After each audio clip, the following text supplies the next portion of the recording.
Buongiorno, benvenuti alla Welcome to sessione the Veneta della Veneto Venice Summer session School of 2021. Venice Summer School Bardin, direttore 2021. della My relazione name is sociosanitaria Lorenza della Bardin, Regione in Veneto. charge Ringrazio of tutti the operational voi per unit esservi of collegati the così Veneto region. numerosi e Thank tutti you very coloro much che hanno for being contribuito alla present so numerous. I also realizzazione would di like to questa thank all those who importante contributed to iniziativa. this initiative, Un which is so ringraziamento important. particolare a I'd Joseph like to thank Figueres, Joseph a Figueres and Dimitra Professor a Dimitra Busse and Pantelli per il Dimitra supporto, Pantele ma for anche a their tutto lo support. staff I also would dell'Osservatorio, like di to cui non thank all posso the che staff piacere di members of the sperimentare Observatory l'innovazione, who have been very collaborazione precious in nell'organizzare questa organizing this sessione. session. Il mio sentito I also ringraziamento would anche ai like to relatori per le thank the relazioni speakers for d'invito che accepting the condividono con noi invitation best and practice to ed share esperienze with us concrete. their best practices and Il practical tema che sarà experiences. trattato nelle prossime The ore subject è of the next sicuramente di grande session attualità, is a considerato topic of the day, l'impatto considering the dell'applicazione delle impact tecnologie of dell'informazione e information della technology comunicazione and ai communication sistemi di assistenza technology to sanitaria healthcare a nostro systems termine di and their miglioramento impact to improve the dell'efficienza. efficiency. La rilevanza e la centralità degli strumenti di sanità Healthcare digitale nelle digital sue diverse tools are accezioni di central e-health, di in the digital health e di forms of m-health e-health, diventano ormai d-health, and evidenti a tutti. m-health, and we are all È aware of that. evidente come It is also l'esperienza clear della that pandemia the abbia rappresentato e pandemic has rappresenti un been and momento di is a discontinuità e moment di of retroscena per separation tutti from dei the limiti past. del sistema We are all sanitario, aware of the ma anche di limitations of opportunità the grazie healthcare alla system and a digitalizzazione great e di opportunity thanks to miglioramento della sostenibilità digitalization to dello improve stesso. and make the system more Uno sustainable. spartiacque It's a trasforma una fase watershed iniziale between the fatta di past anni di and the present after sperimentazioni e di years progettualità a of volte experiments frammentate and tra loro e projects un which dopo were dove abbiamo fragmented. assistito a And un incremento now, delle when we tecnologie have a more abilitanti. diffused Oggi use siamo of quindi di fronte a una enabling nuova frontiera technologies, della we are sanità in a new legata alla frontier of tecnologia. healthcare which is connected with Prima di technology. lasciare la parola Before ai giving the floor relatori, to the consentitemi speakers, di I scorrere would con like voi to il browse programma che oggi ha 7 rapidly collegati. through the La agenda, prima which is parte è divided into dedicata two alla sanità parts. The digitale in first is on generale. digital health in Durante la general. seconda In the parte ci second part, concentreremo we will invece sul tema della concentrate on telemedicina. telemedicine. Ciascuna parte si Every sviluppa su 3 session is divided presentazioni e si chiude into con una tavola three rotonda in parts cui sarà and is lasciato closed spazio with al a round dibattito e table e alle discussion domande che with vogliate questions porre that you might ai ask nostri to the relatori speakers utilizzando l'apposita chat when box. using the chat box. Eventualmente le domande che per ragioni di The tempo questions, inizieremo ad which could evadere, not be saranno entertained because of i nostri time relatori saranno limits, disponibili a well, rispondere our speakers will separatamente. be available to Nella prima answer to you parte del separately. programma interverranno In the Dr. first Rosi, part of the referente program, dell'area we'll have SUEM, Dr. Coordinamento Rosi, Regionale Emergenza Urgenza coordinator della of the Regione del Coordination Veneto, System for che Regional illustrerà il Emergency sistema di raccolta e Urgency, who will condivisione speak dei about data dati mediante collection and sharing applicazioni through web-based web-based utilizzate per la applications for valutazione e il emergency monitoraggio assessment, e la gestione monitoring, and dell'emergenza. management. La Then dottoressa we'll have Russo, Dr. Francesca direttore della Russo, Direzione Director of Prevenzione della Prevention, Regione Veneto, Food che Safety presenterà la and Veterinary metodologia Service, who will innovativa present applicata per the l'integrazione dei integration flussi of information informativi e flows sistemi and the di biosurveillance sorveglianza systems per la for the planning and programmazione e il monitoring of monitoraggio delle prevention attività di activities. prevenzione. Infine il She will professor be Moretti, followed by responsabile del Professor Centro Ugo regionale di Moretti, head of farmacovigilanza the del Center Veneto, of con un intervento sul Pharmacovigilance tema of the Veneto delle tecnologie region, who will digitali nella expand on sorveglianza digital dei vaccini technologies in the anti-Covid. surveillance of COVID-19 I lavori della seconda vaccines. parte dedicati alla During the second telemedicina session saranno on aperti dalla telemedicine, we'll dottoressa have Cuccato del Dr. consorzio Cuccato Arsenal, che ci of offrirà the una Arsenal panoramica Consortium, del who contesto will speak normativo about the dell'indicazione della legislation in telemedicina the in field Veneto. of Infine la telemedicine in the Veneto professoressa region. Andresani, Then sostituto direttore Professor dell'unità di Andrisani, Deputy procreazione medicalmente Director of the assistita della Operational clinica di Unit of Padova, Medically e Assisted professor Procreation Rea, of direttore del Padua, Dipartimento and di Professor Scienze Rea, Chief of Cardiotoracovascolari the e direttore Thoracic dell'unità Surgery di and Lung chirurgia toracica, Transplantation sempre dell'azienda of the ospedaliera Hospital di Trust of Padova. Padua University. Presenteranno alcune loro They will esperienze di speak about successo their success in materia di experience in the field telemedicina of durante la pandemia, telemedicine con uno during sguardo the alle pandemic, prospettive with a future, alle view to the potenzialità future ed and the adattabilità potentials della and the telemedicina. possibility to adapt Sono telemedicine. certa che le I'm relazioni che abbiamo confident that the presentato papers offriranno un which will be presented will be utile a e very nutritivo useful per il and dibattito enriching odierno. Di metto contribution la to the parola discussion rotonda. for the round table. Lascio ora Now, la the floor parola al to Mrs. Lanzarin, Minister of Health of the Veneto region. Good morning. Thank you very much. I'm very happy to welcome you on behalf of the Veneto regional authorities. I'm very glad to welcome you on behalf of the Veneto regional authorities to this edition of the Venice Summer School. We are still meeting remotely, and hopefully next year we could meet again in person, as it is our tradition. The summer school of this year is happening at a very more important time of discussion for us all. In particular, this is the session where the Veneto region is a protagonist. We are here to tell you how we faced the pandemic, and in particular, the role of digitalization and new technologies, and indeed the major investments made in research and innovation. Indeed, during the 18 months of the pandemic, the paradigm has changed. That has changed, indeed, the planning and the organization of healthcare for the future. These tools have been adopted.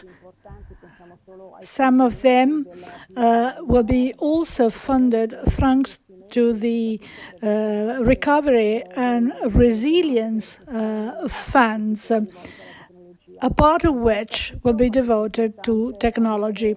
We are well aware that it is extremely important to have updated data on a continuous basis. We know that it's very important to invest in innovation and technology.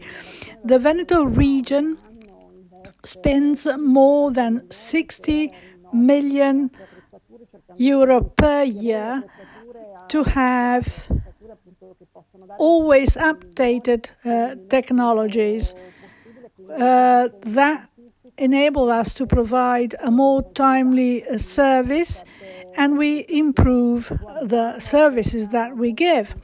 We are also very careful and attentive to projects concerning artificial intelligence, which is very much discussed today. The speakers and the professionals of the Veneto region who are already using these tools will talk about teleconsultation and telemedicine. During the pandemic, digital tools have become extremely important. This is so because we could not use the traditional visits and the traditional approach to patients. That's why telemedicine, telemonitoring, and teleconsultations have been key during the pandemic. They will be increasingly so in the future, in particular for the management of chronic diseases. Just think of the use of digital technologies to support those who live in remote areas, or the use of these tools for follow-up visits.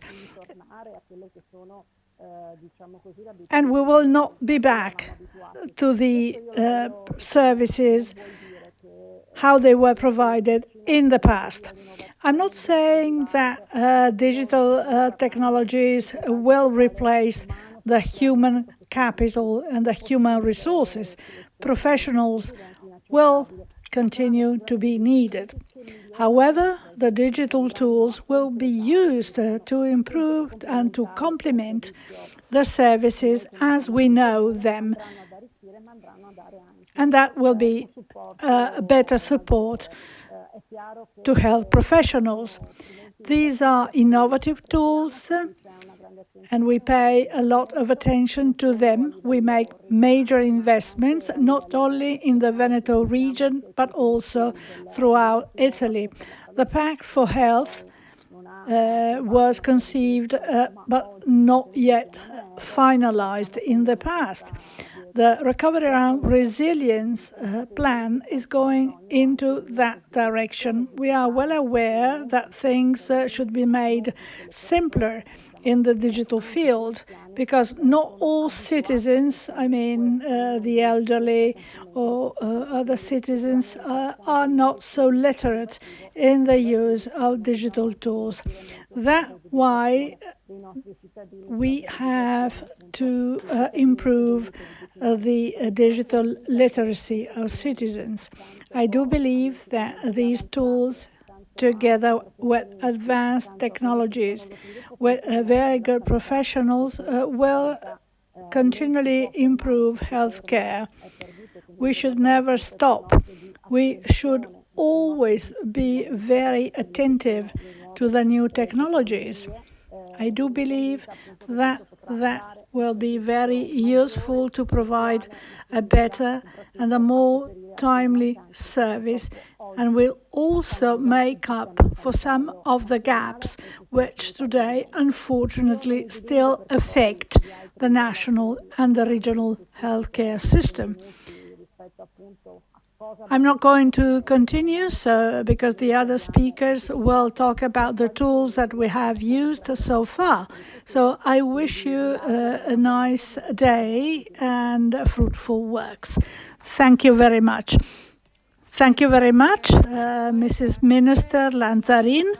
The floor to Dr. Luciano Flor, who is the Director of the Healthcare and Social Services of the Veneto Region. Thank you very much. I would like to echo what Minister Lanzarin just said. The dates in which the summer school is taking place are very important. I would like to thank Josep Figueras in particular. He is the director of the European Observatory.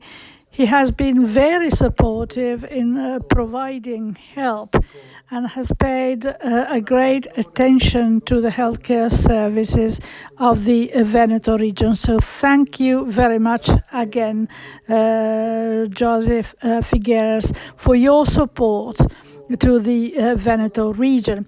We have been collaborating for years now with the Observatory. The summer school started in 2004. It's got consolidated. It is now stronger. It's a great opportunity for everyone to have a fruitful discussion. This is very important for the representatives of the Veneto region who like to be part of the international discussion on healthcare services.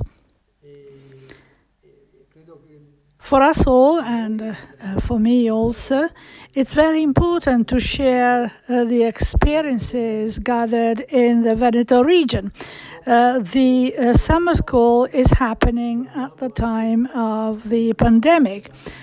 The COVID-19 pandemic offered us the opportunity to learn new things and to do things which we did not do in the past.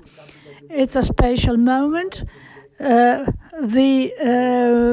experience of the pandemic is very dramatic, and we hope we would not repeat it in the future. However, we should consider that we have learned, because of the pandemic, that it is very important to have a healthcare system with special features, with open access to care, to limit inequalities. We must not hide the fact that if the healthcare system is strong, that is also of great support to the economy of the different countries. The healthcare system in Italy has been indeed a real safe anchor, and everybody has grasped that anchor. The pandemic accelerated some investments made into the healthcare system. We made investments in the structures, in the research and in staff. Technology has made us the real protagonists during the pandemic. We did things that we had not done in the past. And also the Veneto regional authorities adopted unprecedented decisions. Today, we have a major challenge to face in the future years. We have major funds available to improve the healthcare system. We have now new resources, and we have to be able to use these resources to make organizational changes. Yesterday, I was talking with some physicians, and I was saying to them, you have to get used to learn to practice your profession in a different way, because soon patients will send you information on their health status through their mobile phones. So these novelties will come soon. We have to adjust the model that we have. We have to do that in a solid way. The changes should not only be connected with the emergency. We'll have to make a thorough reform of the system where patients stay at the center.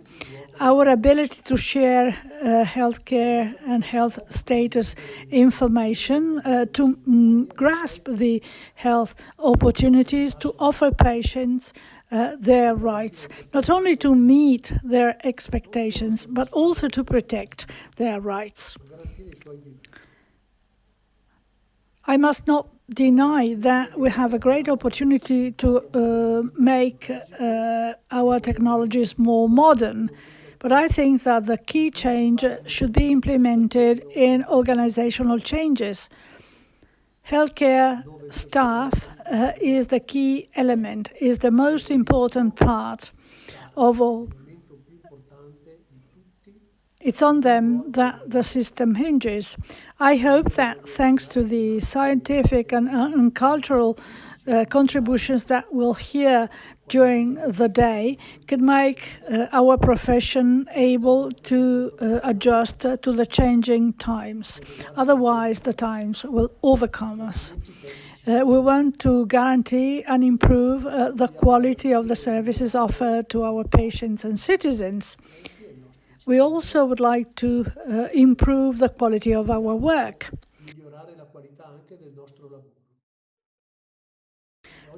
Today we are working to that end. I wish you a nice day. I hope you enjoy the proceedings, and I hope that we could meet next year in person in the beautiful city of Venice, so that we can really meet each other and experience this year's summer school just as a recollection of the old times. That would have meant that we have overcome this terrible pandemic. So see you in 2022, when the challenges come for the future.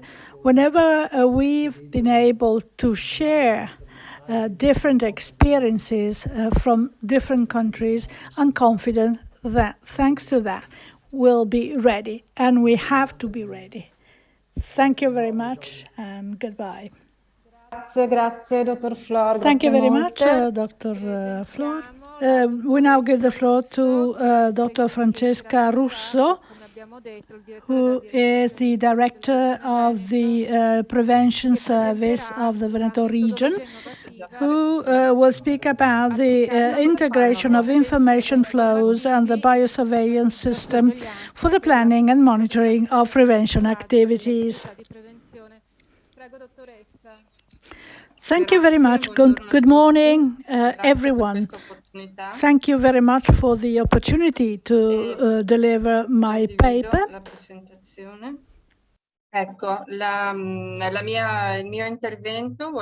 During my presentation, I would like to speak about the integration of information flows Some of these flows were available before the pandemic.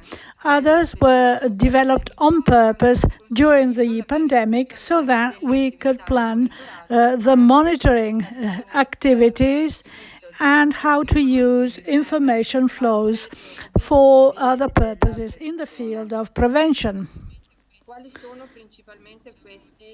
What are the information elements of importance?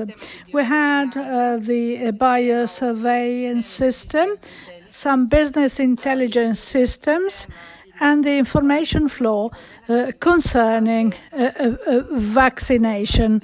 To that end, we already had a vaccination platform to collect vaccination data, which was also applied for COVID-19 vaccination. The biosurveillance system is used to cross-link different information.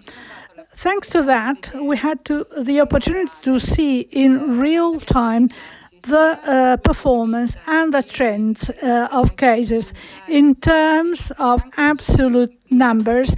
We also were able to obtain charts and curves in order to identify where the highest number of cases was present and how they were divided into the different districts and hospitals. That was used also to implement the monitoring of hospitalizations, the number of people in ICUs and in a critical area, but also people who were spending the quarantine at home. Thanks to the system, we were able to integrate all the data which were necessary.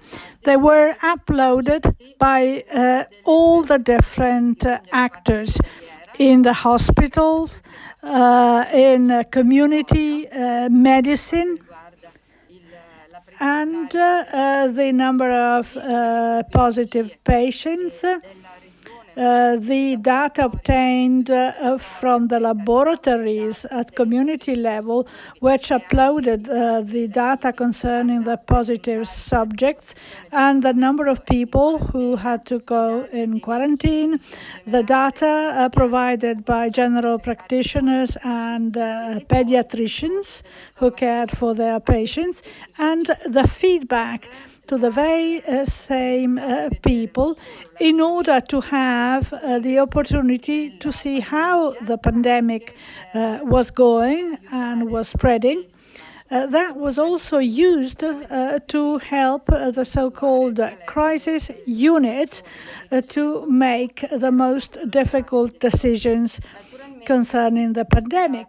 All the data were used to provide information to the Ministry of Health and the Higher Institute of Health in Italy, ISS. We hope that the biosurveillance system could also survive after the pandemic and be connected with other information systems. That is intended to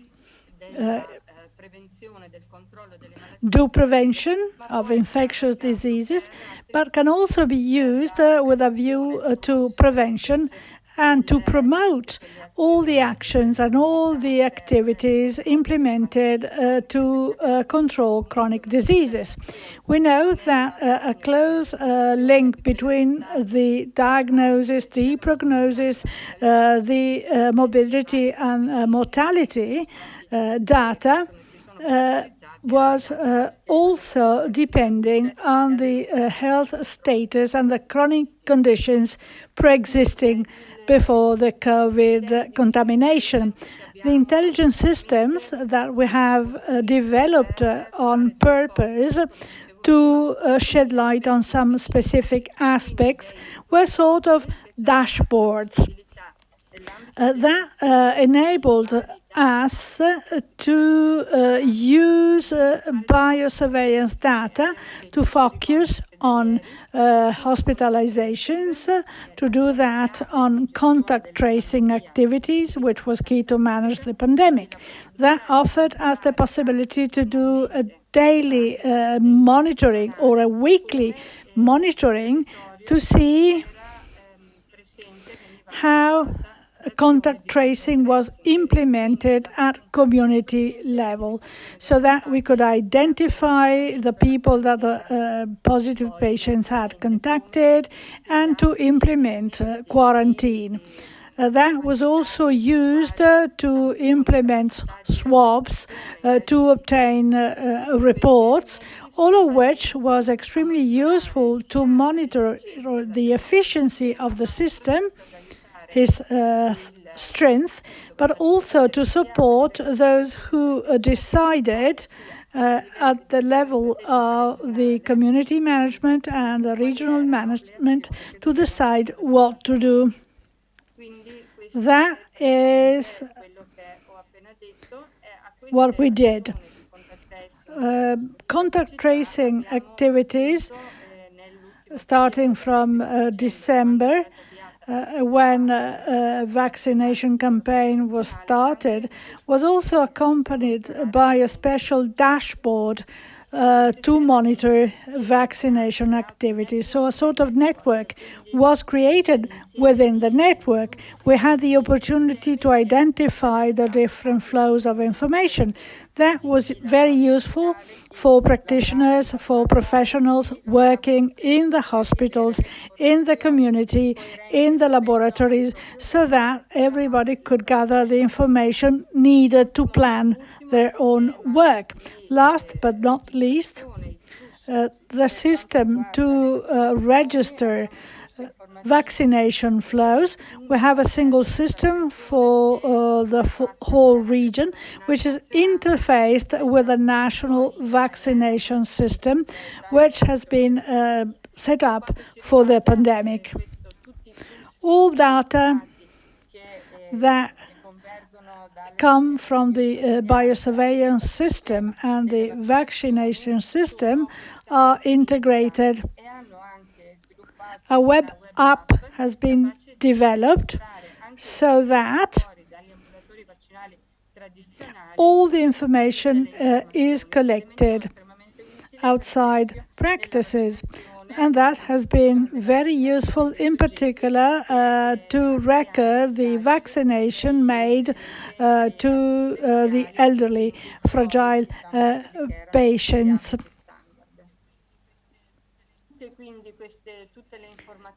All the information which is uploaded in this system concerning vaccination are uploaded by general practitioners, pediatricians, and also recently, in the support of testing activities, also pharmacies and specialized doctors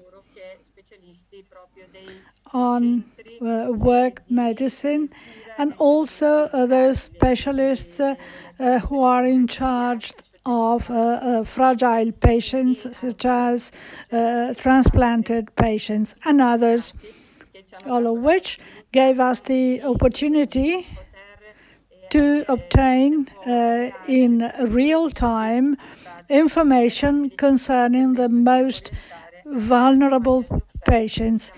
That was used to target the vaccination campaign for these patients. Indeed, it's very useful to have information flows with a view to monitoring and also to tackle the needs of public health systems, which need useful information for decision-making at political level, but also for individual practitioners who manage their patients. It's a One Health approach for vaccines, but not only that. It's also used to connect different elements such as decision-making and monitoring. My last slide shows that sometimes there is a gap between those who work in the different medical disciplines in the hospital and in the community, dividing them from decision makers. It is therefore extremely important to have a global overview of what's going on and a real-time assessment so that difficult decisions can be adapted to the real needs emerging during the pandemic. Thank you very much, Dr. Russo.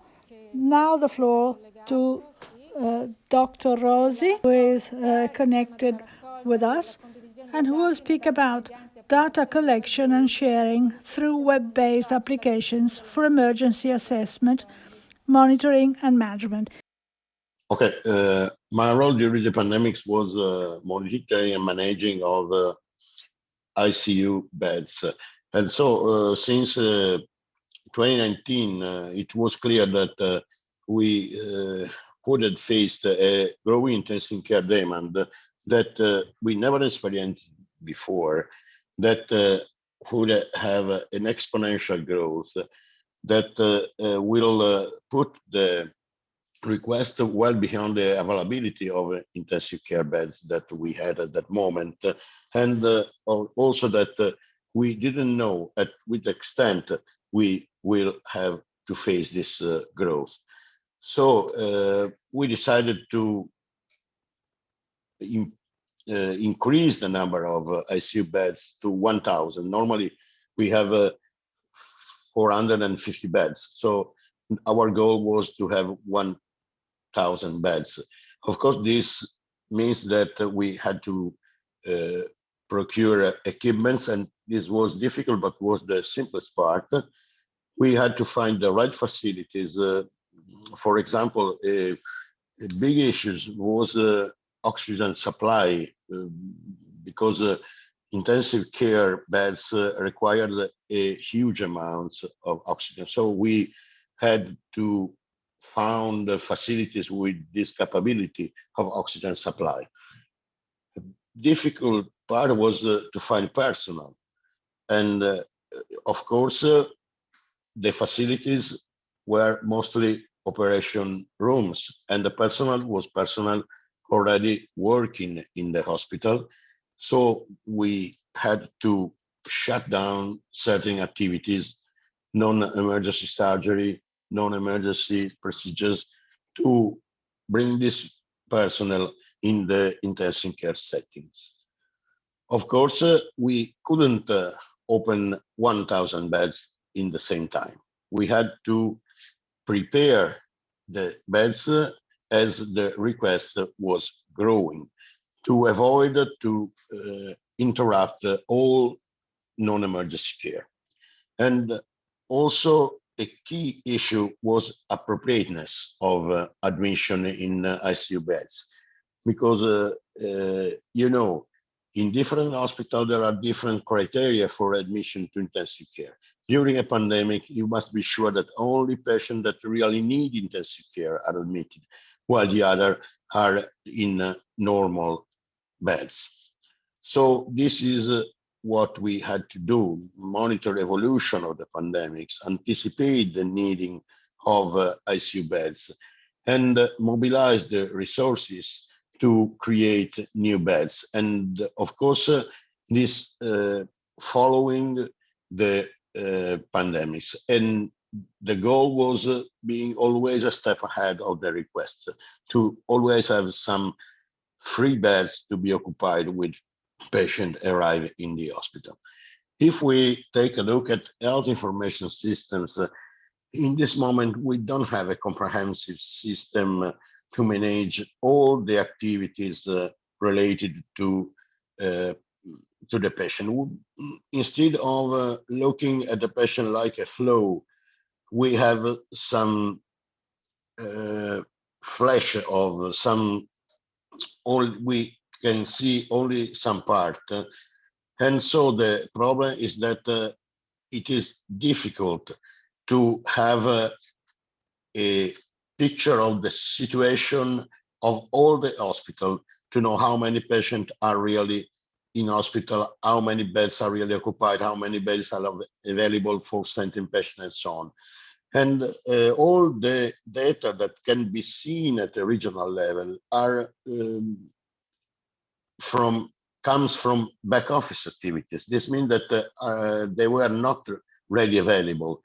You can have a gap of 24 hours, 48 hours, or also weeks to see the situation of all the hospital in during a period. So we needed more data. And the data on intensive care was the real bed occupancy, how many patients we had in intensive care unit. If the admission criteria was respected in all the intensive care units, which kind of treatment the patient needed. And this was at the beginning one of the most critical issues, which is the length of stay of patient with COVID in intensive care unit. Also, you know, the problem is sometimes to discharge the patient, to find a non-intensive care bed, to transfer the patient, and so to have the free beds for another patient. To have a correct analysis and a correct evaluation of the needing, we had to optimize all these aspects. And we had to create some instrument to collect data and to monitor data. And these are the keywords. I don't spend much time on this, but of course, you know, all the physician nurses are very busy in managing patients in intensive care units. So we must find a very simple instrument that can be very fast to use, that can be used by anyone, that can be used in each PC or in smartphone or tablet and so on. And also we must ensure total coverage. We must know anything from every hospital, and we must share data. In my experience, people is available to share the data that they own, also if they can see the data of other structures. Otherwise, they can suspect that they are the only one that produce data. So sharing between among all people involved.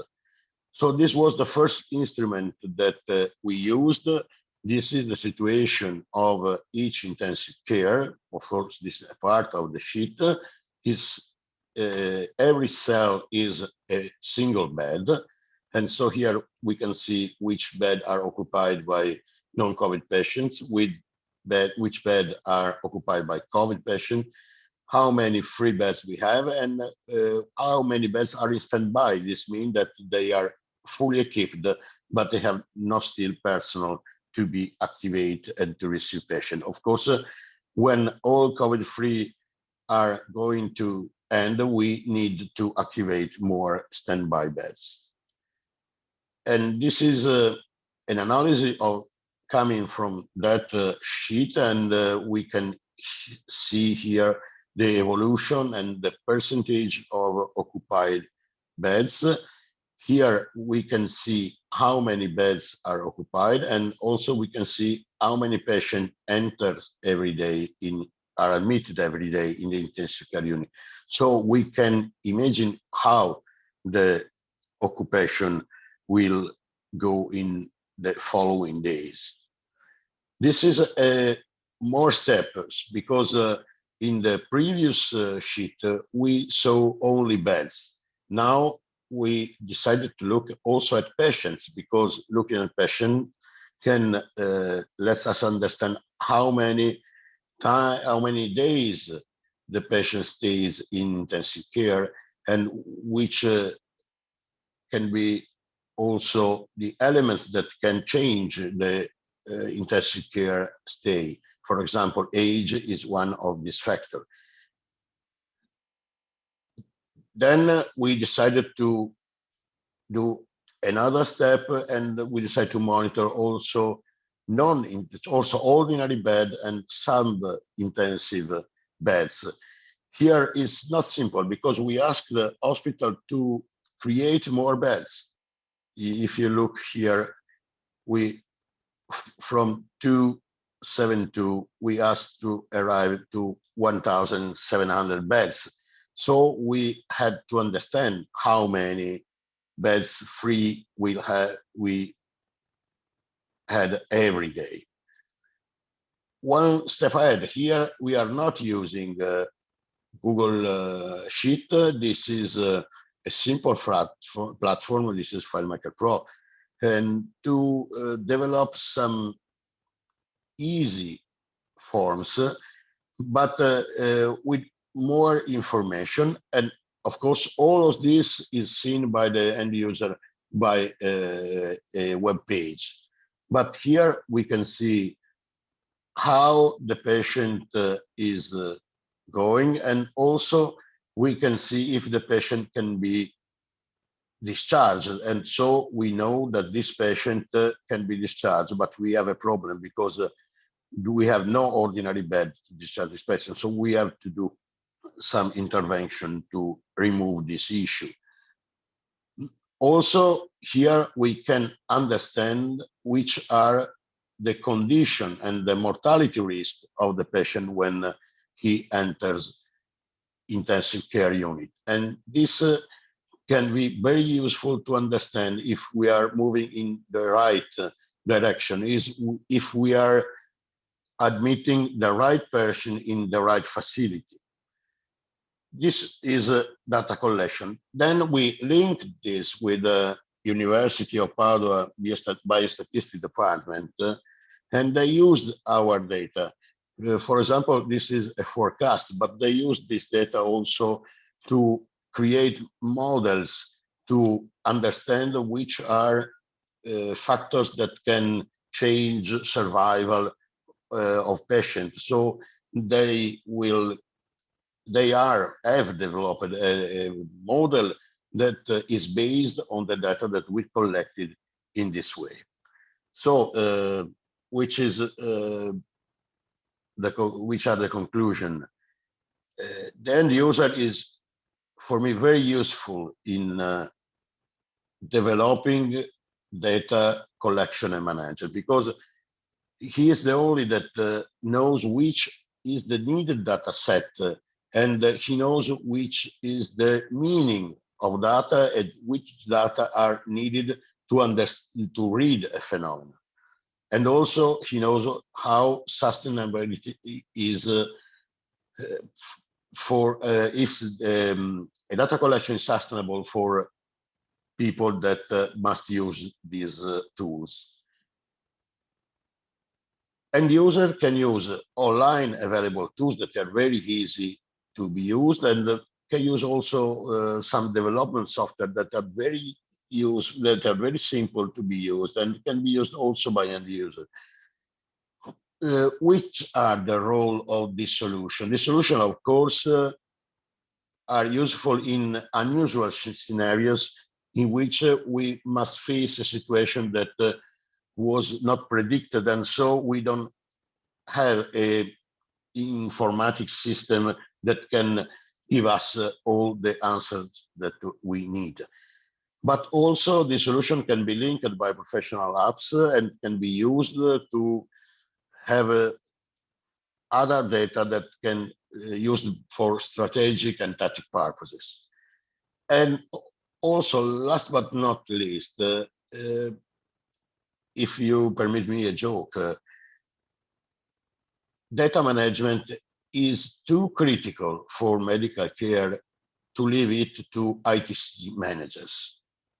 Physicians and medical personnel must have a part in the design of the instruments, of the informatic instrument, And so this kind of experience can be very useful also for developers, for professional developers, because they can better understand which are the needs of users and also of administrators in terms of data collection. I stop here and I thank you very much for your attention. Grazie, Dottor Rosi, grazie. Thank you very much, Dr. Rosi. Now the floor to Professor Ugo Moretti, who will talk about digital technologies in the surveillance of COVID-19 vaccines. In English, to Italian, as has been suggested. I would like to thank you very much, the organizer, for this invitation. This is my first time at the summer school, and I'm very glad to have the opportunity to be here today in this interesting meeting. Sì, il tema della presentazione è diciamo, le tecnologie nella sorveglianza. I will expand on digital technologies in the surveillance of COVID-19 vaccines. Let me introduce the subject of surveillance. Vaccines are drugs, so they have a profile risk. So studying the risk profile is much more difficult as compared with the beneficial effects of vaccines. Why is it so? The information that we have from pre-marketing trials on the safety are limited because these trials are confined to effectiveness. Patients have many conditions. So pharmacovigilance is developed in the post-marketing stage. They are usually based on spontaneous reporting, which suggests the problem or the potential problems based on the clinical assessment of what is reported, and that is accompanied with analytical tools which are increasingly sophisticated. Spontaneous reporting has some limits.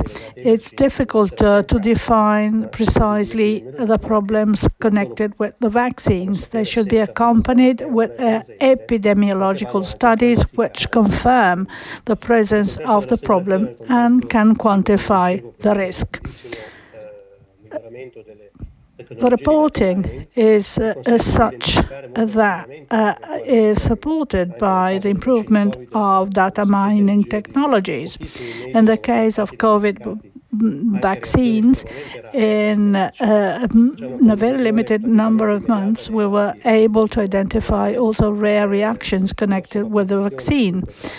Data are immediately shared together with the international banks, and also done with transparent methods, and this is done completely. So also external researchers can have access to these data. In spontaneous reporting, unfortunately, there is a problem of under-reporting, and then we have an issue with the quality of the data which are collected. Furthermore, it is necessary to assess for every case the relationship between cause and effect.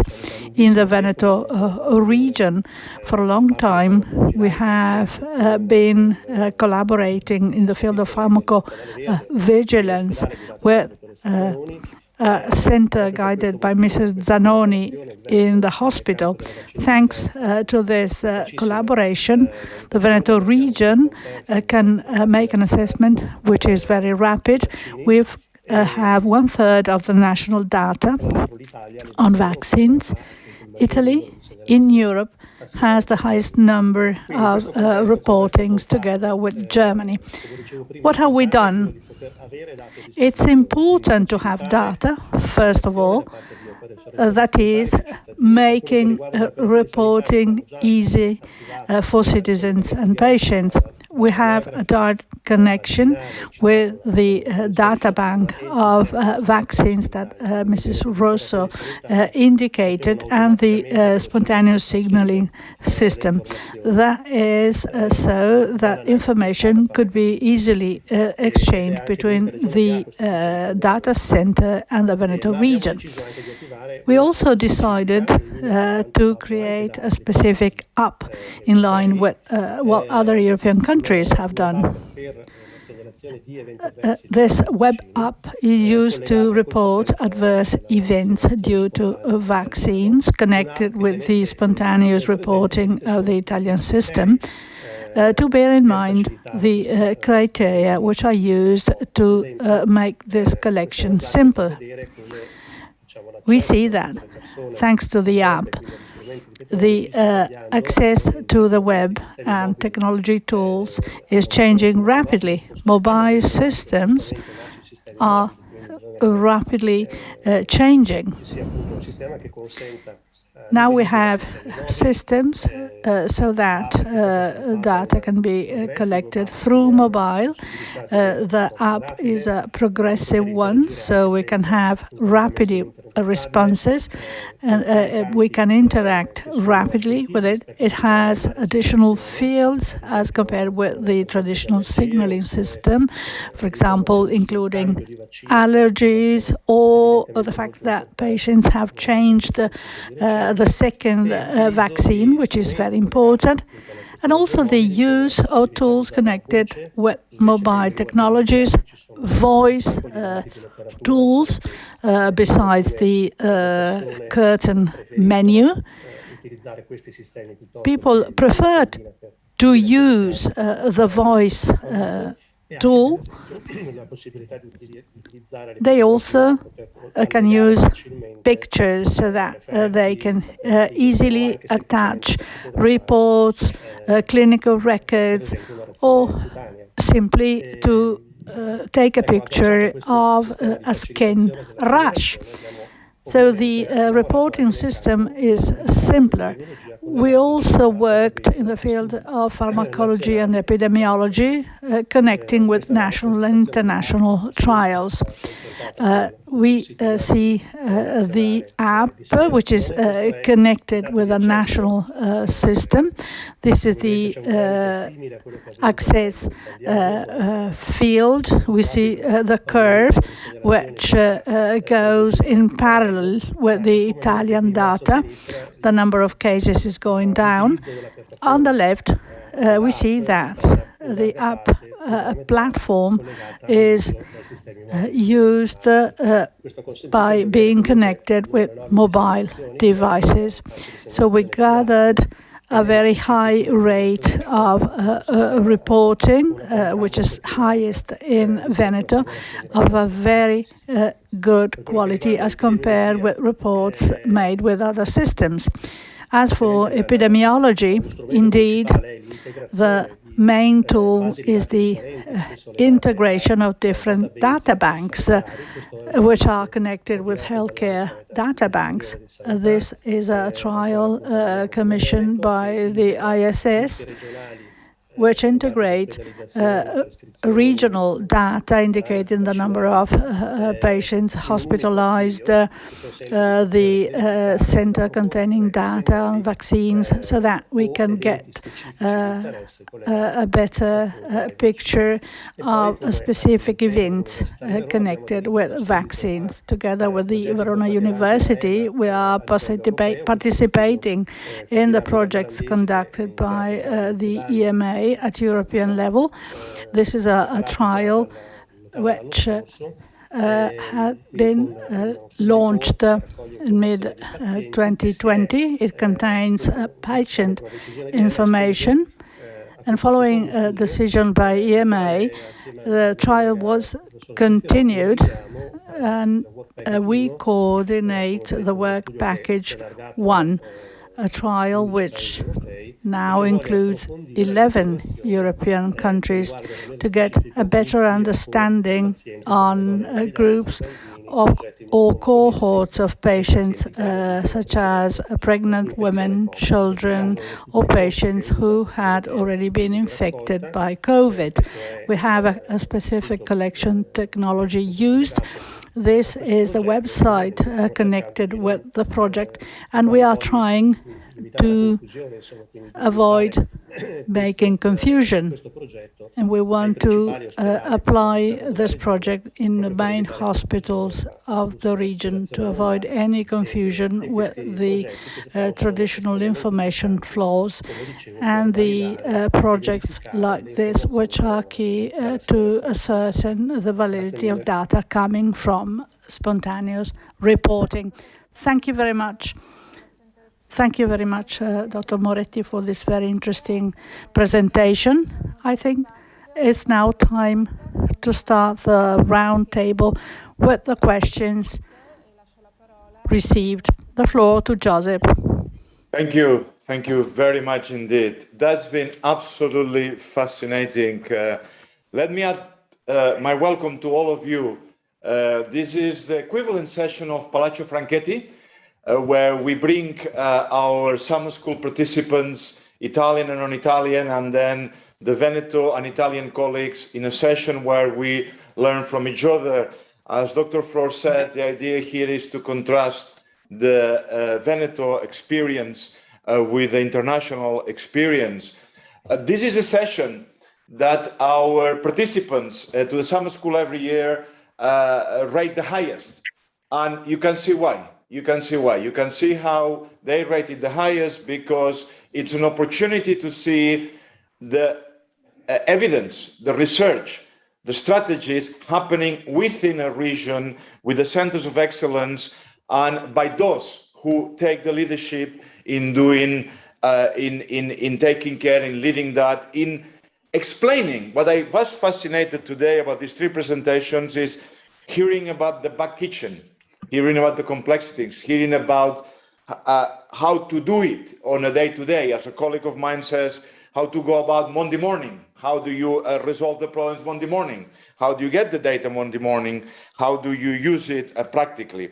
But I have plenty of questions myself. I'm sure that has raised lots of questions to many of you. I will encourage you to join the chat and add questions there. We have a few minutes, not a lot because we're running behind.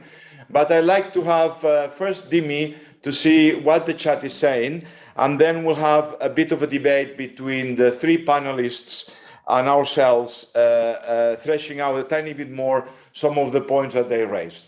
Dimi, is there anything there that you want to report? Good morning, everyone.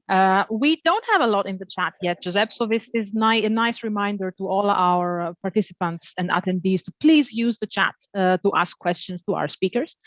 My colleague Florian Tille and I have been going through the presentations as colleagues presented and thinking about what we've heard so far in the week from the international experience. And I think, as you said, a couple of things that come together, and maybe we can start with those while our attendees get warmed up to ask their own questions, is this idea of building on existing structures to enable data collection and helping with different elements of battling the pandemic. And also, so one thing is, how has the progress of digital health in the Veneto before COVID actually helped the COVID-19 response? And we heard a little bit from each of our speakers on this. And where do we go from here? So, for example, we have developed these platforms for the different uses that we heard. And the question is, moving forward, do we keep them? Do we change them? How do we make sure that we make the best use of such tools moving out of the pandemic? I think this reflection for now from our side, there are numerous individual questions for our speakers, but I think in the interest of time, we refrain for the moment, Joseph, and maybe you come back to us when you feel it is appropriate. Perfect, Dimi. Thank you very much indeed. Yes, this is the $1 million question, or the €1 million question, as we are in the European Union. How much of, that's what struck me as well, how much of what you had in place in terms of data systems, e-health, how much, I'm surprised, for instance, Dr. Moretti, how quickly, how much percentage of the population used those apps, those mechanisms you put in place? That presupposes a culture, a very much electronic data, computer, IT culture among the population. How much that explained your success, both from the population side, from the professionals, from the regulators? That would be the first part. And second, echoing Dimi, can we continue with that? Can we harness that further? Can we do that leap forward that we've been wishing for so many years? Can I have a very quick round, please? Short answers, because we like to continue this debate as much as possible. Can I have a quick round, perhaps starting with the same order of the presentations, with Dr. Russo first, Dr. Rossi, and Dr. Moretti?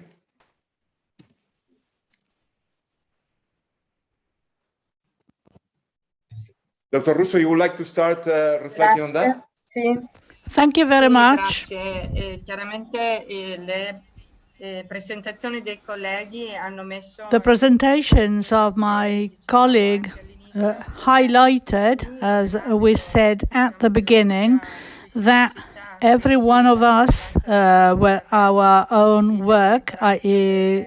surveillance, monitoring of beds in ICUs, and the possibility to see the statistics concerning the number of those who have recovered are three interconnected systems. So the future is already here.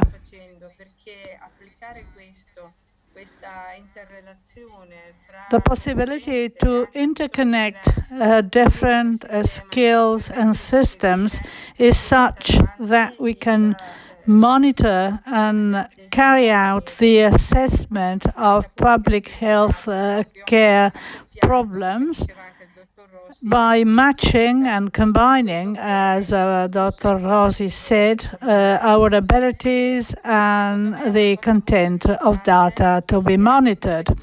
It's also very important that political decision makers and decision makers in general have to be able to understand what's going on.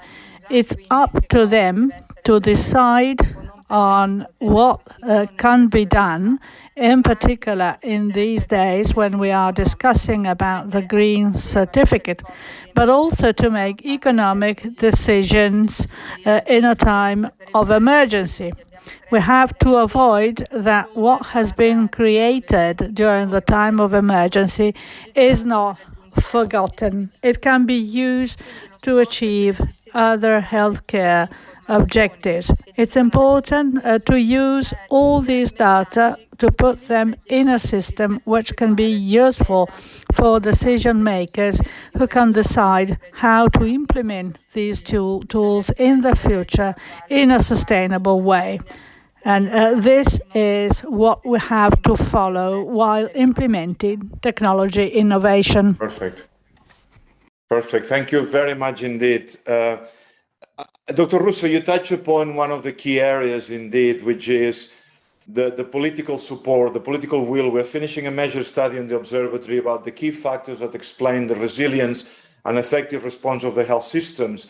And the political elements, the regulators, the enablers that you manage now during the pandemic, how we continue that will, that support to really build on that. And the second element is this beautiful approach of linking all these systems together. Dr. Rossi, we are very impressed as well about the way that you're monitoring your beds, your ICU beds, the way that you coordinate between hospitals in the Veneto region. Surely a lot of that had to be in place, or did you set up all that quickly during the pandemic, or you already had this kind of system in place that you step up, or you already had that in place? Because that requires not only the technology, but the human resources used to already using these systems, applying them effectively, both the professionals, you highlighted the role of the professionals, the users beautifully, as well as the managers. How much that was there, how much you had to create, and how much of that will be sustainable? Dr. Rossi, briefly, please, because we like to get more questions on. Sure, very briefly. All that you saw today was created after March 2019. Wow. So we had nothing of what you saw in place before. And in the future, in this moment, we are working at the hospital information systems, and all this part will be introduced in it. So the new aspects that we introduce is really real-time monitoring. This is what was not in the initial project of the hospital information system. So this experience was useful because now we are discussing with the IT managers to have this part in the hospital information system. But I think that this is not the end of this kind of work. We will have sure many other aspects that can be developed in the future and can be developed in this way by end user, and that can be introduced in the hospital information systems. That's very, very, very helpful. Thank you very much. And you believe that this will not go backwards, but this go forwards, that you'll be able to continue with that system and strengthen it, right? Yeah, sure. Thank you. Dr. Moretti, we were all very impressed about your system. We're very impressed. I know that. I was exchanging comments with my colleagues about the surveillance and about how you linked across Italy and across Europe, an area, Dr. Moretti, that now is very much at the core of the WHO and the European Union. How we manage to get data across, how do we exchange and compare and have shared surveillance. But what surprises us a lot is, as I said earlier, is the amount of uptake. And I'm looking here at the numbers, at the impressive numbers. What is the key of that? Is that your population is really very IT savvy? Or what explains this? Is it the way you communicated? Is the way that you communicated the population so you got this kind of uptake? What is the key of these successful results, Dr. Moretti? Well, concerning the COVID situation, the COVID vaccines, the number of reports is increasing rapidly all over the world. It means that the number of reports is very high, not only in Italy, but also in other European countries. The problem is that in this situation, it is a big opportunity for pharmacovigilance to try to understand how the technology can improve the adhesion of patient and citizen to the spontaneous reporting system. It means that it is an opportunity to use the right technology to stimulate the reporting and also to improve the quality of the information that we receive. This is a different approach, for example, to the approach that is also actual, looking at the social media analysis with a big amount of data but low quality. Spontaneous reporting remain an important tool for the identification of problems in relation to drug. And on the other hand, the opportunity to share healthcare database and to link data, it is also very important to have a fast and rapid validation of the signal that comes from spontaneous reporting. Could I actually, you caught my question already, the next question to you, which is the use of Google, the use of social media, which has been proven can be very effective as a tracer of the pandemic, of the side effects, of surveillance, and so on. Have you been trying to link both systems, your particular apps, your particular surveillance system, and contrast that almost cross-validation with Google, with social media, and so on?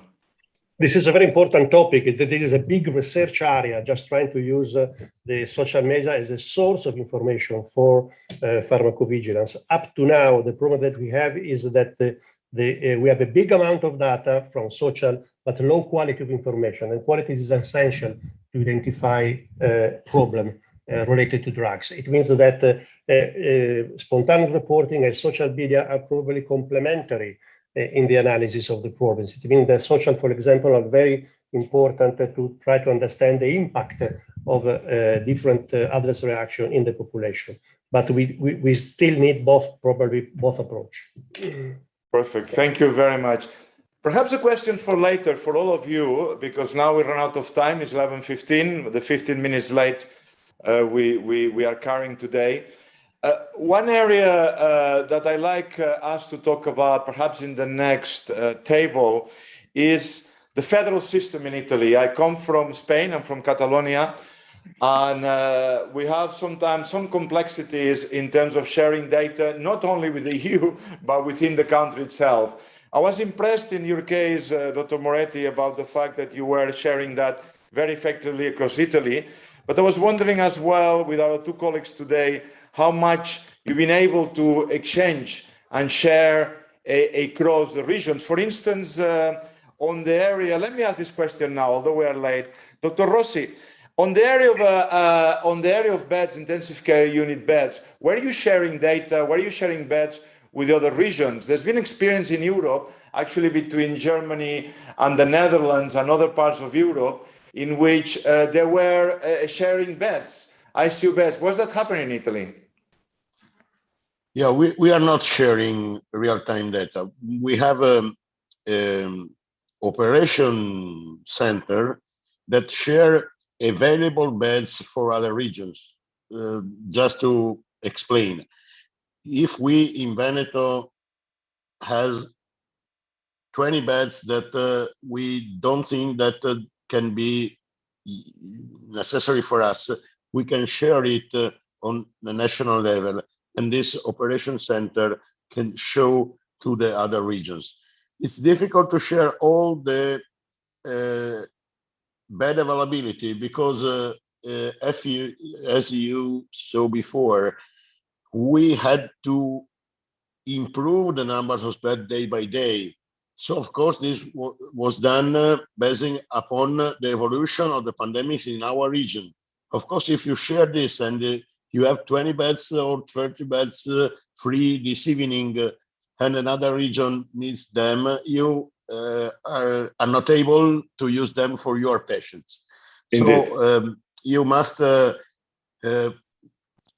share the availability of beds that you don't need. And this is the way we work in Italy. And we have worked in also in the first part of the pandemics, we received patients from Lombardy and other regions. Perfect. Thank you very much indeed, colleagues. It's been fascinating. And we go to a second part now, which is as fascinating. We zoom into the telemedicine and the practical use of telemedicine. My partner in crime today, Dr. Bardin, if you want to introduce the second part of the session today. Over to you.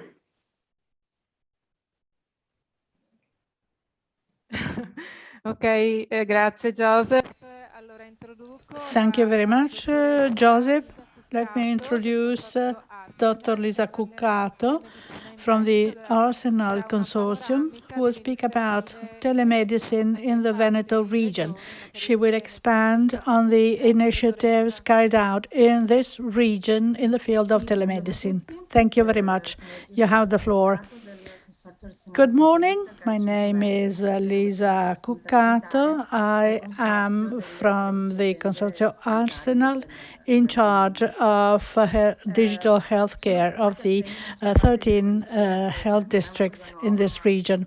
A few comments on telemedicine, which is not something new, but indeed something which is there to meet the needs of the users, i.e. the need to have close-by services and also to felt that they are cared for and safe. We saw that in the field of European projects on monitoring. From the point of users, they can save time and also have their own data available. On the other hand, the healthcare system needs to have a better management and to improve the quality of care. Telemedicine is a tool, a decision support system, and an aid to face emergency situations. It's also useful to obtain data which will not be otherwise available. What happened over the years in terms of telemedicine? We had guidelines defined in 2012, which were finally approved of in 2014. Then there was a standstill for some years. In the end, the virus came, which sped up the field of telemedicine. The Veneto region, we have a law 568 that states that all districts can issue telemedicine prescription provided they are communicated to the central office in Veneto, informing them that they have received such documents. The same decree in charges the central district number 0 to provide these services authorized. After this decision, a working group was set up. It's interesting also at a national level. We saw that new guidelines have been defined for telemedicine in December 2020 nationally, which are under approval. A new version of guidelines on rehabilitation were approved of in April 2021. In Veneto, based on the same law, the Hospital Trust of Padua is entrusted of 2 projects. One concerns telemedicine services for patients having multiple sclerosis. The second project concerns the setting up of a platform for tele-rehabilitation and the setting up of a regional center with the rehabilitation technologies available. What happened in the Veneto region? At present, there is a working group following Law 568 of 2020, including district number 0, the Veneto region, and the Arsenal consortium. An online questionnaire was given to the different districts who were invited to register in the portal of the region so that they can fill in what concerns active and planned telemedicine projects. The working group has identified nearly 300 services which can be provided through telemedicine. So the Venetian catalogue will be updated concerning prescriptions. Venetian standards are being updated containing services provided by telemedicine. One has already been defined, i.e. the one concerning televisit. The second will concern tele-rehabilitation. Everyone will be divided into stages, the directors identified and the IT tools to be used, and also the roles which have to be hired in order to implement the project. The processes are in line with the new guidelines on telemedicine and telerehabilitation. And they were also devised with a view to be integrated with regional services, in particular with the regional e-record and the hospital information systems. Now, a brief overview of the results concerning the telemedicine services which have been mapped. They are divided based on the different local health districts. They also include the services provided by the hospitals. The questionnaire was used to identify the patients going to the district. 95 medical services were identified. 60% are active, the others are planned and approved of. They started with televisit, then teleconsultation, and then support. The services are provided by the directorate of the district. Something is done inter-regionally, but for services going beyond the area of the region, we have services connected with the whole community. These services are devoted to patients at low risk who are under control. The large majority of citizens are reached by community medicine. They can also be supported in old people homes, in the hospitals, and in general practitioner practices. So all the systems are involved in the service.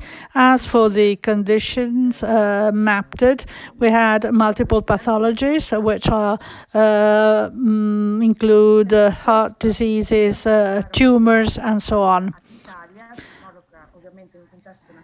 As far as Italy is concerned, telemedicine, as I said at the beginning, has been stimulated by the COVID pandemic. So telemedicine services are getting stronger. So after being used for vaccination, now we are speaking a lot about telemedicine. This is also true at national level.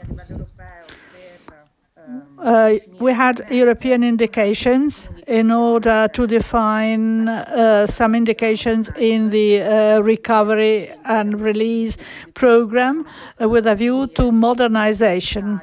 By 2025, local governments have to provide remote services, including healthcare services.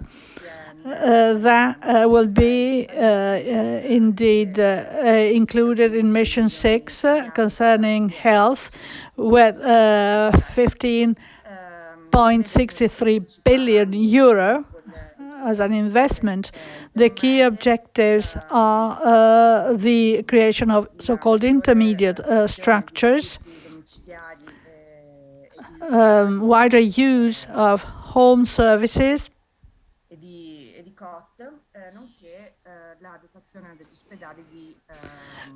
and hospitals will have to have more advanced systems for diagnosis and treatment. Within Mission 6, we have element number 1 concerning community medicine and home care, stating that the first place of care is the home, with 4 main objectives, i.e. to identify a shared model for home services with new technologies and telemedicine as well. An information system in every health district able to identify data in real time, and the use of telemedicine to support chronic patients.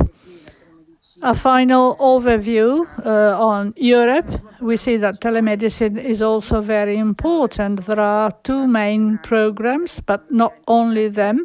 We have a 7-year program, 21-27, within Pillar 1 on health, including digital solutions and technology, including customized medicine, and Europe for Health, which implies the strengthening of healthcare systems, in particular after the crisis due to the pandemic. It is foreseen to improve data and the use of digital services. Thank you very much. Thank you very much, Dr. Cuccato from Arsenal.it. Now the floor to Professor Alessandra Andrisani, who will speak about how the recent COVID-19 pandemic improved telemedicine, the experience of a pilot center.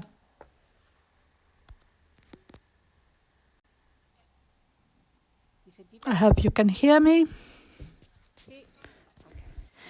Good morning. I'd like to thank the organizers of this meeting for inviting me. I also would like to thank the Minister Lanzarin and Dr. Flor, who enabled me to speak about a subject on which we have concentrated during this difficult pandemic emergency, which enabled us to grow and improve very much.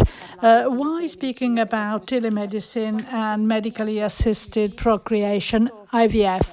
When the pandemic began, we had to slow down some medical services at the time of the peak of the pandemic were considered as something which could be postponed. The different scientific societies and the Ministry of Health in our field stated that it was necessary to stop our services in order to limit the access to hospitals to patients who could be at risk of contracting the infection, and also to limit the number of pregnancies. At a time, it was easy to be contaminated with a new condition, but we did not know what could happen to pregnant woman if contracting the virus. At the same time, we were invited to continue the service to our patients. We had to decide how to get organized in order to correctly manage the waiting lists. That's why, with our unit, we decided to implement telemedicine. That is something which was completely new for us. What are the technology devices that we used? At our hospital, a platform has been available from 2016. That platform had been previously used only to convene with different specialists from different sectors, all medical doctors in the different medical specialties, so that we could guarantee the best treatments possible to patients. And that was not involving patients. So in a very limited period of time, we had to adjust this application to the new needs. I have to admit that that happened very swiftly, thanks to the collaboration, and that is a key element, among healthcare staff, our IT engineers, and the legal office of the hospital.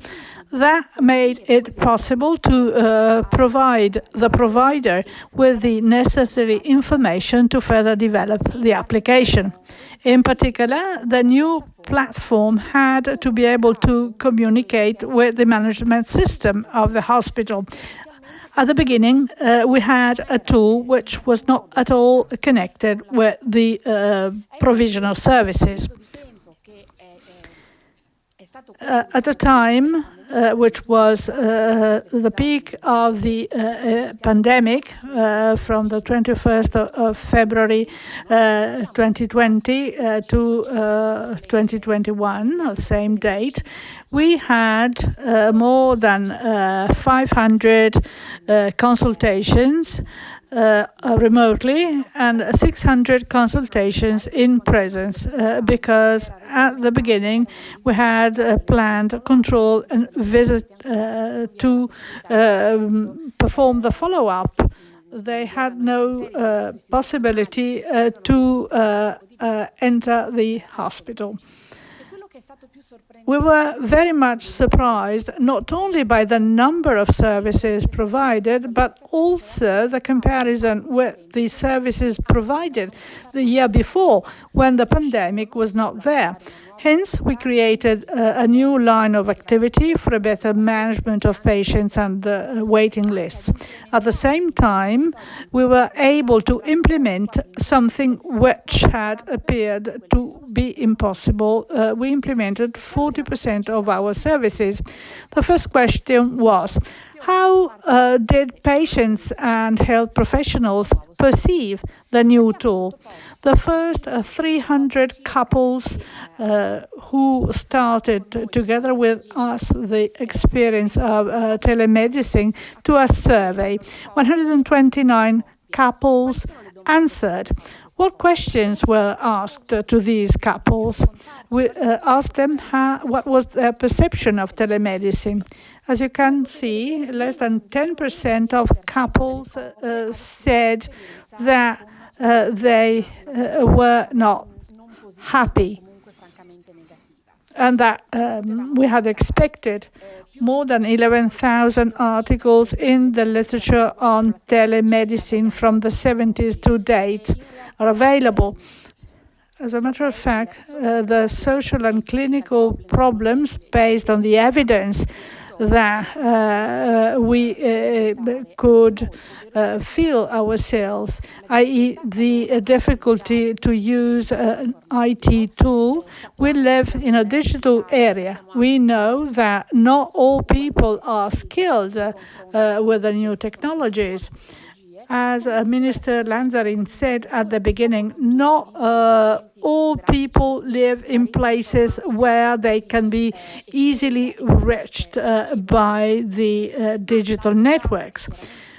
Another thing which was perceived by a small percentage of patients is the fact that they missed very much the direct relationship with a doctor, which is key in medicine.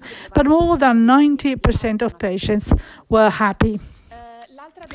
Another question we asked, since that was also a new experience was up for us, which was set up in a very short period of time, we asked them whether the information given were adequate and sufficient to use the tool. More than 85% of patients was happy. We are not surprised by the fact that some of them are not happy. A percentage of patients in a society where different ethnic groups live, so the majority or large majority or a large part of patients are not of Italian mother tongue. This is a language barrier which is difficult with the visits in presence, and indeed it was to be expected that that could have been a barrier remotely. We also talked about the effectiveness of communication. Were patients comfortable? Only 1% of patients said that communication was poor. They said if in presence they would have been able to express their difficulties or maybe better understand what explained during teleconsultation. We are happy of the answers and proud too. If you consider that IVF treatments are something which touch the inner feelings of couples and their wish to create a family. And we do that with the medical tools that sometimes create problems of communication also in presence because patients are frustrated, unhappy, and also because these treatments are very complex and patients have to actively participate. So the fact that such a small percentage of patients was not happy was really a positive result. In the end, we asked patients if they would repeat the experience. More than 80% of patients accepted that they would repeat the experience with telemedicine. What are the most positive elements of telemedicine for patients? We were surprised to know that couples perceived very positively the fact that the consultation could happen from home because the house is more comfortable. When we speak about IVF, we speak of something which indeed touches the inner feelings of persons and families. So if we could manage such a topic in an environment which is perceived as friendly for the pairs, and the couples was good. Another added value for them is the possibility to obtain online documents. This is important if we consider that in the field of medically assisted procreation, patients receive a lot of documents, such as the informed consent, the prescriptions for drugs, and the management of medical exams during the treatment, and they were happy. What is the response of physicians involved in this new world so rapidly? Luckily enough, my team and I are happy. We realized that we could improve our skills. The software is very intuitive, and when necessary, we were supported by the IT engineers of the hospital. At a time in history when the public structures are penalized by many new requests, we were able to better organize our work. In particular, at a time when human contacts were risky, we felt more comfortable. What are the future applications of telemedicine? Sterility has become a social problem in the world, as recently stressed by our Prime Minister. Indeed, IVF on a remote mode, and that guarantees from 2 to 6% of newborn, and that can be based to implement prevention, education to protect reproductive health, but also to use this tool for treatment. Indeed, medical consultation is a key element for IVF treatments. Every cycle of stimulation requires from 3 to 5 consultations, and if this is done remotely with telemedicine, our patients are young patients, so they can use the digital tools adequately. That way, we could guarantee healthcare equity, considering that, unfortunately, the public centers for IVF are not equally scattered throughout Italy. In that way, we could limit reproduction tourism, which is very stressful. This technique allows patients to use videos or digital tools so that they can browse many times what is being told to them during consultations without the need to call the center. Telemedicine is there to improve the organization of work and the life of patients in the field of these treatments, to limit or improve reproduction tourism, to limit the costs for couples, and also to protect the environment. Indeed, everything which is traceable is a guarantee from a forensic medicine point of view. Publication by our group has been accepted for publication, where we describe the Padua model of IVF centers, which is hinged on the use of telemedicine. Thank you very much for your attention. Thank you very much, Professor Andrisani. The floor to Professor Rea, who will expand on the potentials and adaptability of telemedicine in COVID-19 pandemic, accelerating telemedicine programs. Thank you very much. Good morning. I'd like to thank the Veneto Region authorities for inviting me. Good morning, Professor Figueras. I will talk about our experience concerning the adaptation of telemedicine to the telemedicine activities that we had already begun in our unit. I'm not dwelling on this. because we heard about that from the previous speakers. E-health enable us to use telemedicine, monitoring, and consultation. It's important that we have been able to gather and collect many data which are very useful to continue our clinical experience in the future. What are the benefits of telemedicine?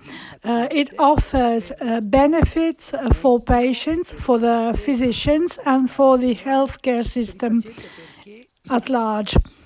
It is useful for patients because in that way they have easier access to care.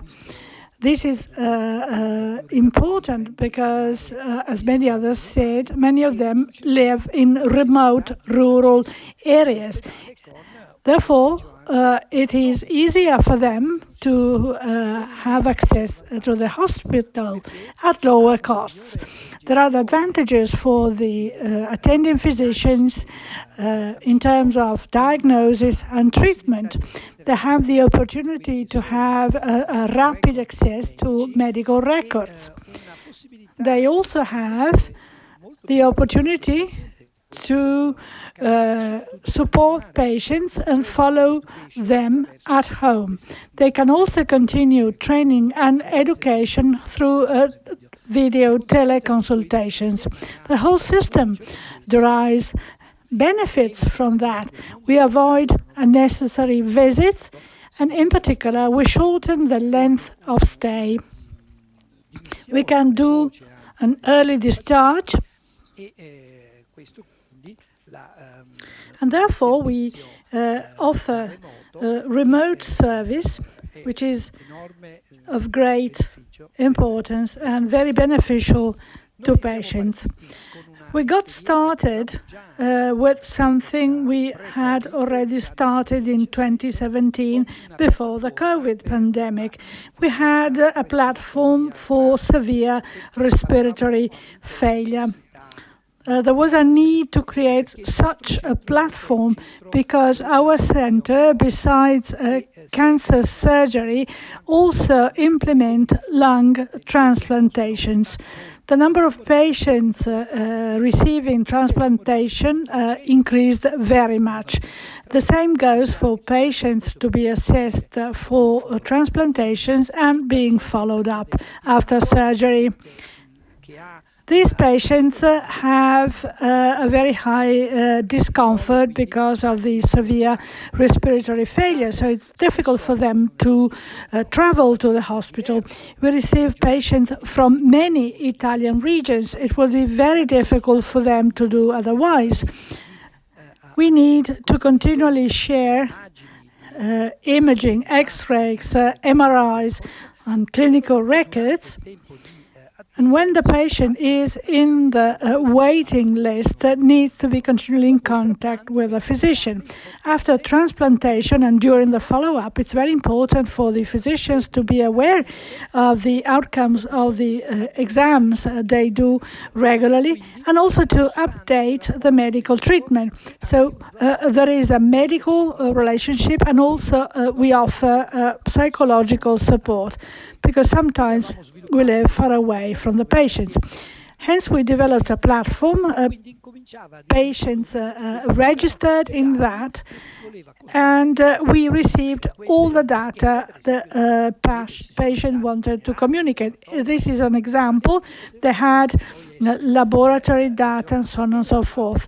That before and after the transplantation, the patient can upload in the platform the results of exams they carry out at community level.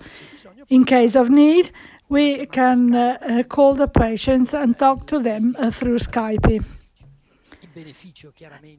The benefit is that we have a continuous relationship with the patients. We can give medical and psychological support remotely, and that improves the care of patients who are very fragile. As we heard, it's very important to educate patients because compliance is key. In 2020, the life of hospital activities was completely changed because of the COVID emergency. So we adjusted this EU platform to the COVID-19 needs. In practice, we realized that we needed to undertake some initiatives in order to respond to the pandemic. That made it necessary to follow patients also at home, because hospital beds were full with COVID patients. We tried to treat patients at home. Therefore, we used a platform which was already there, so we converted the old platform into a new one. We identified the eligible patients. The project was conducted with the pneumology, medical and infective diseases units. Those patients who could discharged early were provided with pulse oximetry and a questionnaire. They updated us twice a day on their conditions. We also had an alert available when the parameters were outside standard values. The attending physician could call the patient directly. These are some of the data which concern the general health status of patients, and also something concerning oxygenation levels and heart rates. In April-May 2020, there was a growth in the number of patients, which then went down. What happens after the time of emergency? The platform has been adjusted to surgical activities. This is what we are doing now. There is an increasing number of minimally invasive surgical thoracic activities with early discharge of patients. Thoracic surgery operations are done minimally invasively. We tried to discharge patients early to avoid a long hospital stay by using the enhanced recovery protocols after surgery. We prepare the patients to suffer less from surgical stress. We offer them to have a fast recovery and to have an early discharge after surgery so that they can be followed up at home.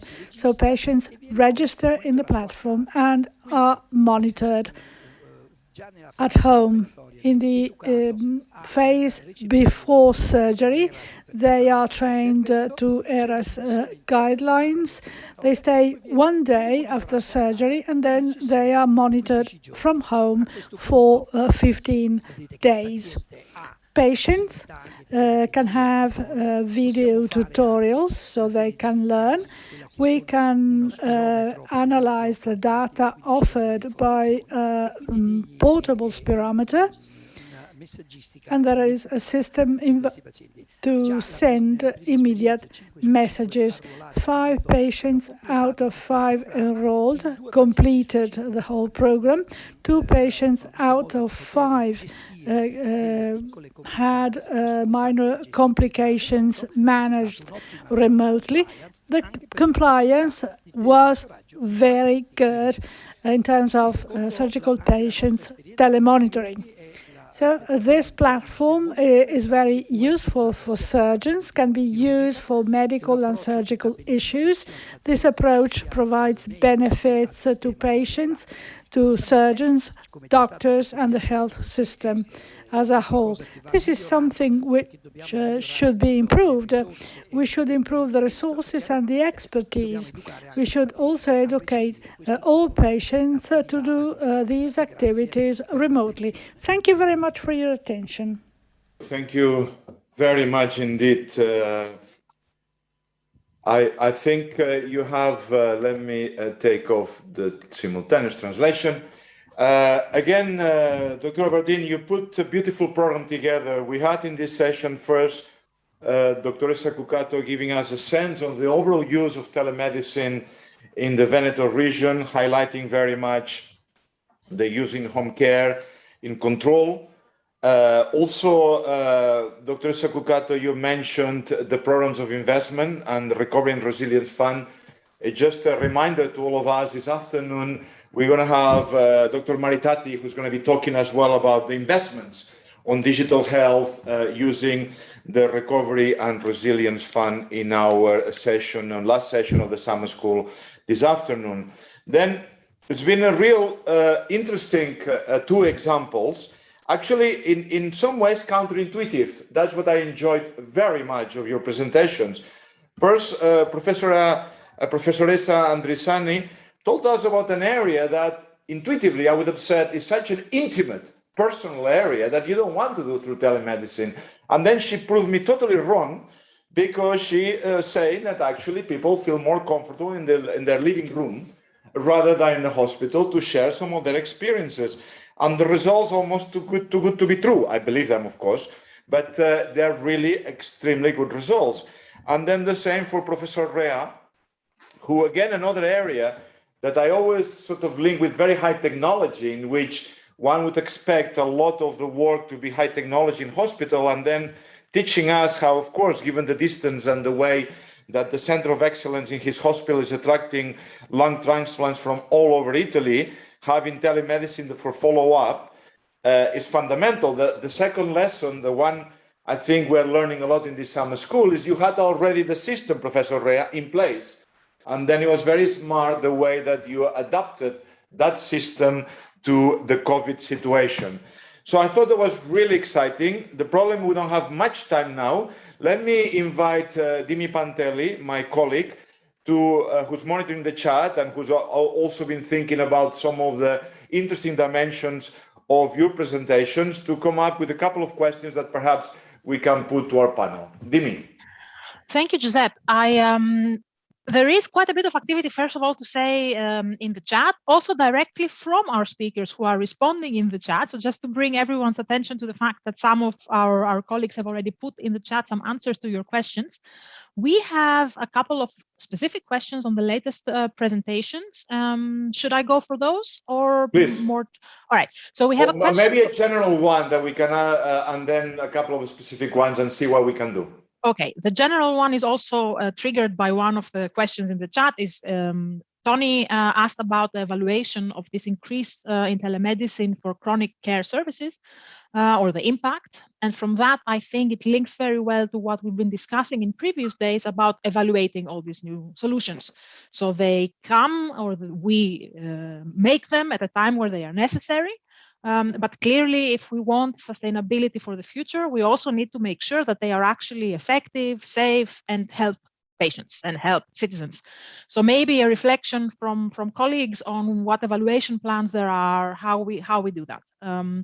So this is the general question, Giuseppe. And then there is a specific question for Dr. Rea on the way that the data from discharged COVID patients was shared, if it's the patient who manually enters them, or is the remote monitoring device automatically collecting them, maybe to reflect a little bit more on that. And I think we have a number of other points that we will return to in a minute.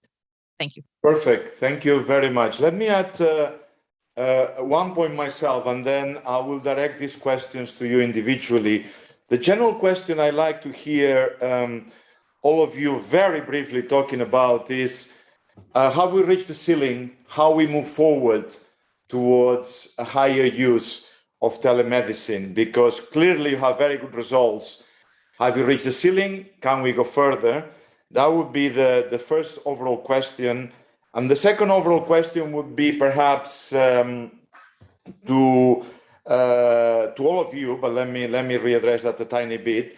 The incentives of the professionals. The Observatory did a couple of studies during the pandemic about how to change the payment systems. So professionals had an incentive as well to see patients via digital rather than seeing them in that consultation. That may be less important in Italy as many doctors are paid salary, but still there are other types of incentives that we need to take into account that you probably took into account to make sure that your doctors embraced telemedicine so quickly.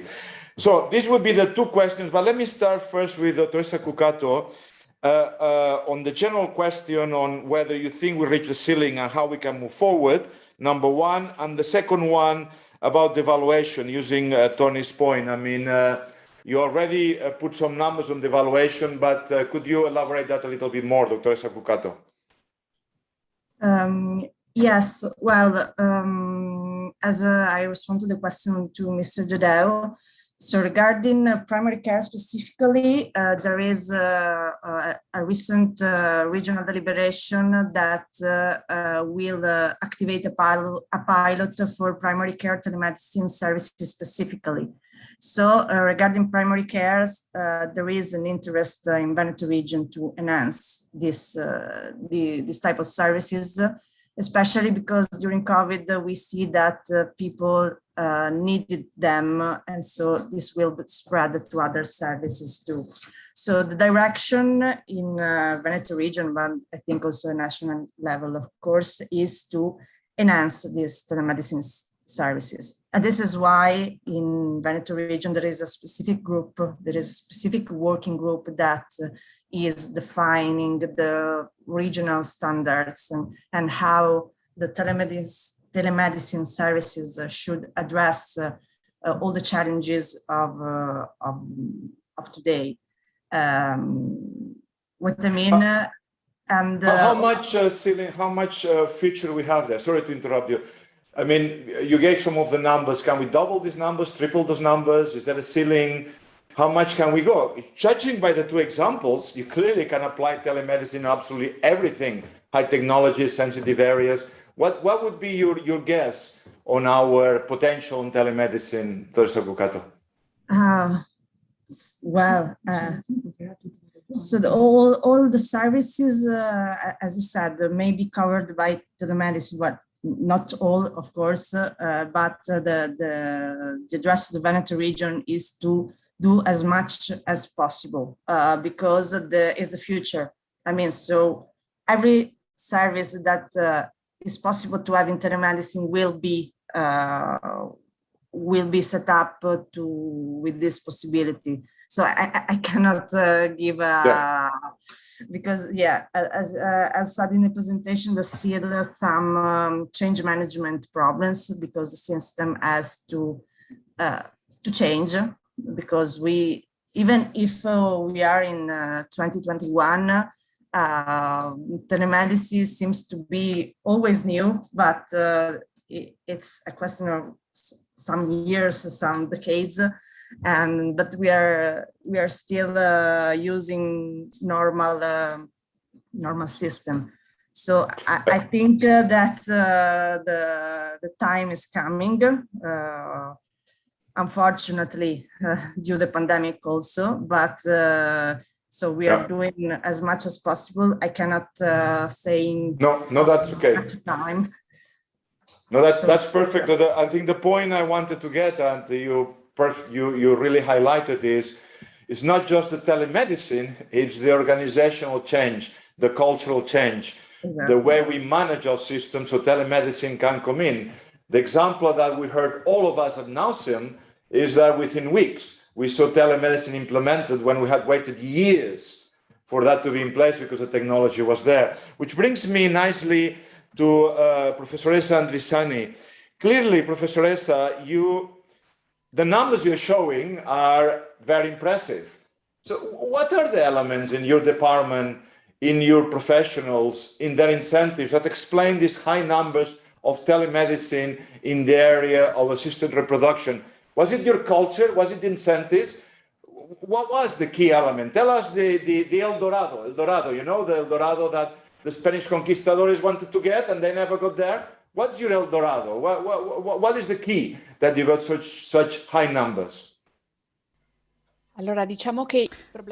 Well, the main problem we had at the beginning of the pandemic is the fact that we had to completely stop our services because medically assisted reproduction indeed was not considered as a field of medicine to be continued during the pandemic. So it came to a halt so that all the healthcare resources could be devoted to other fields more affected by the pandemic. We had any way to respond to the needs of patients and do that rapidly so that we could avoid to stop the management of waiting lists. Indeed, the staff and the spaces and the room we have available did not change after the pandemic. We decided to use something which was a new tools. We started using that before regional decision was made to give the go-ahead to the use of this tool. Our patients at the beginning had not many alternatives initially. I mean, either they did the follow-up visits in telemedicine or nothing. In this field, and as I said, the assisted reproduction centers are not equally scattered in Italy. There are places where there are only a few centers and very difficult to access. So strengthening such tool is a winning strategy. Another thing to do is to implement prevention. It's a time where the number of births is going down. There is a problem of demography in the world, and this generation is less numerous than the previous one. So if we guarantee services through technology so that correct information and education of people is implemented, this is going to be key.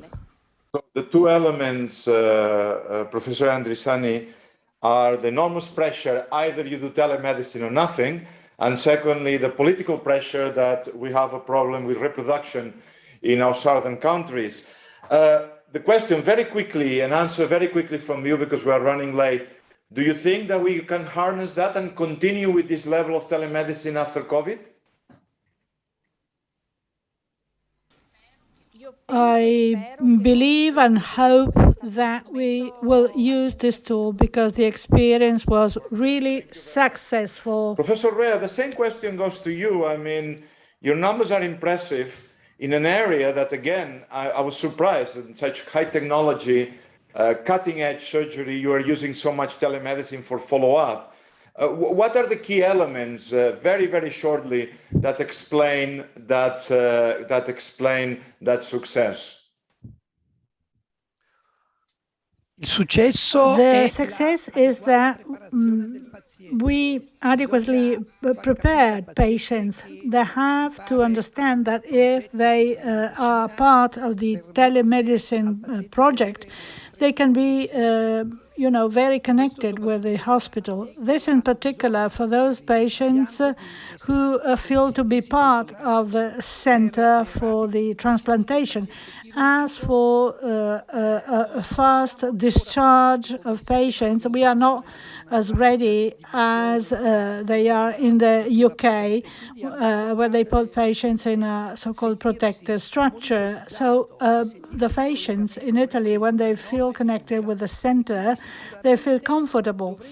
As to answer your original question, are we at the top? No, we are not. As it happens in medicine, with the passing of time, things will be improved. I love the way that somehow we're going around the circle when we had the assessore Lanzarin and Dr. Flor telling us about the professionals and about the patients.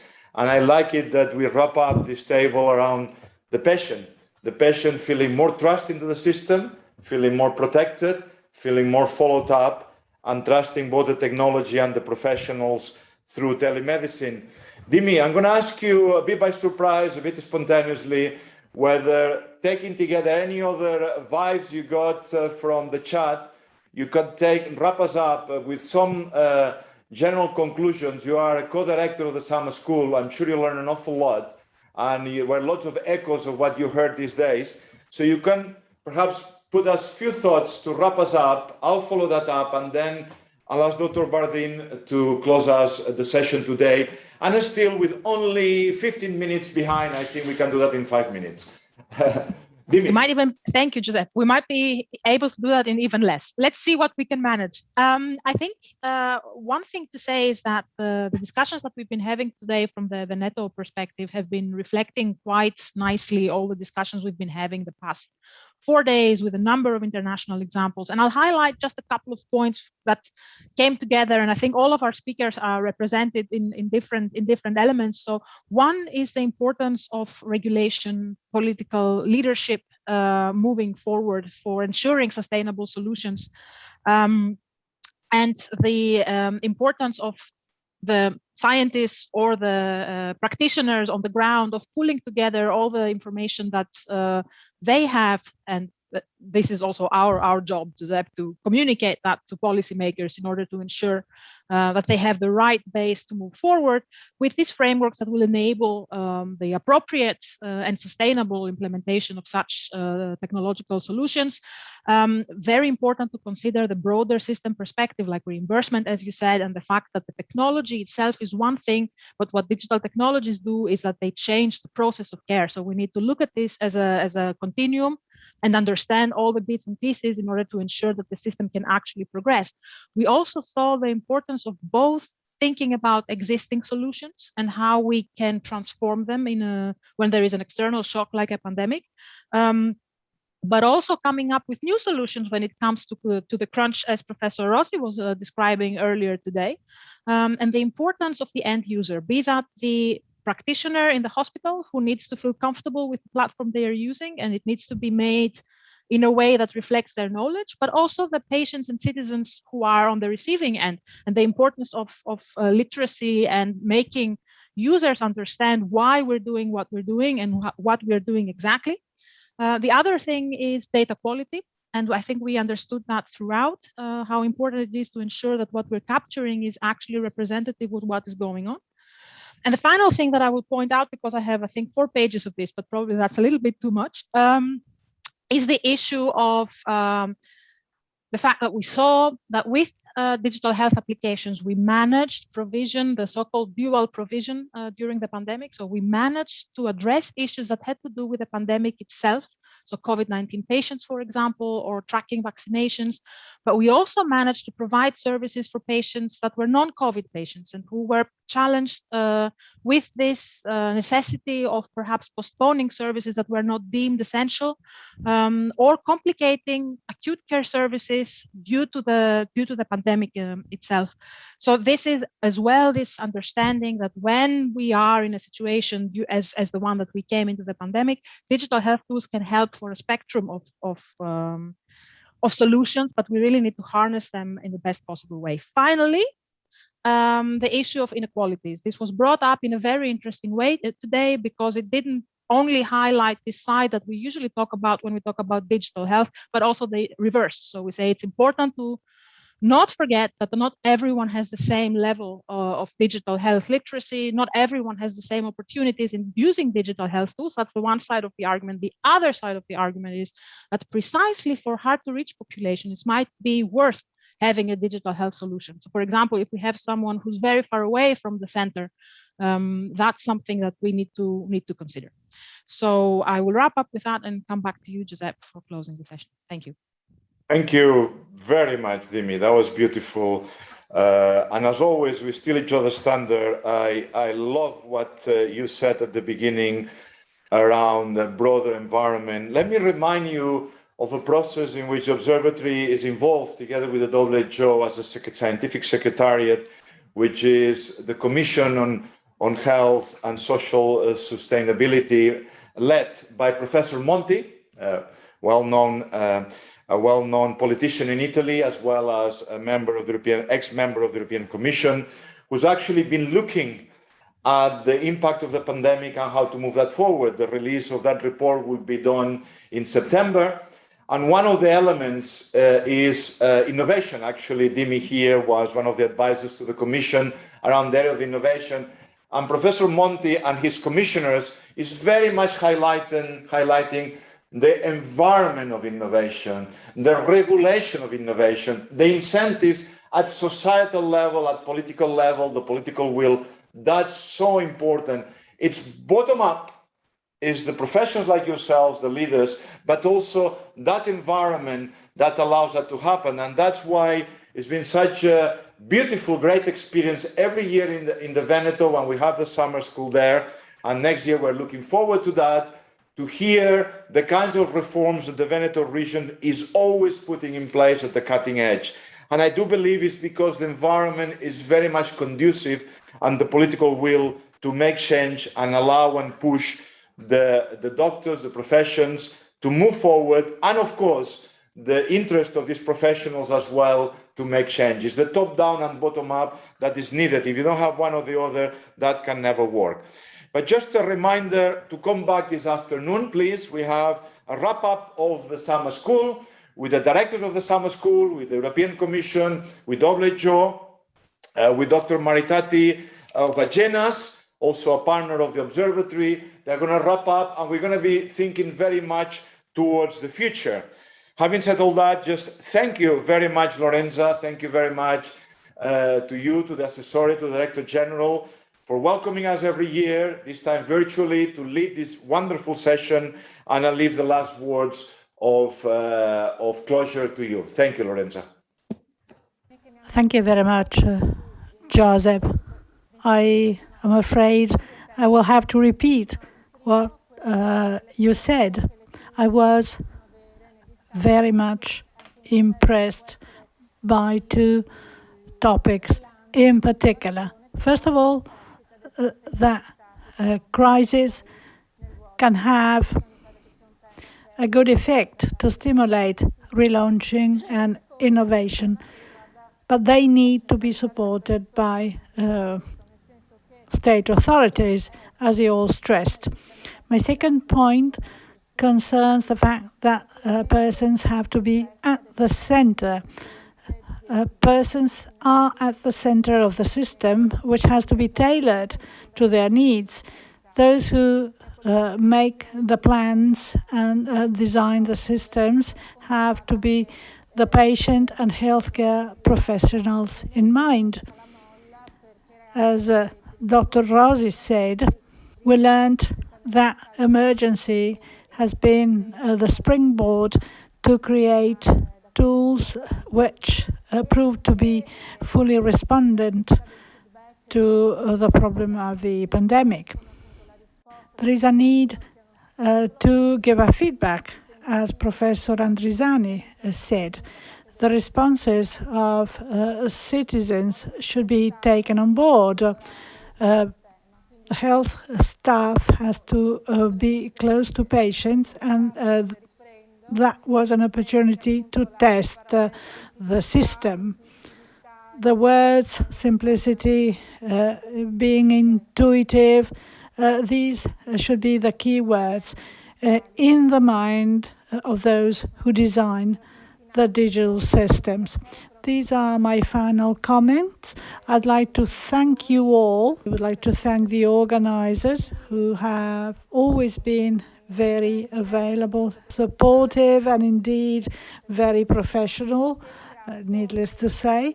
I also would like to thank all the speakers for their availability and their patience to receive all my abundant and very strict indications. Thanks to the Minister, Mrs. Lanzarin, and Director General, Mr. Floor. Thank you, Joseph. Yeah, see you this afternoon, eh? See you soon in the afternoon. See you in the afternoon.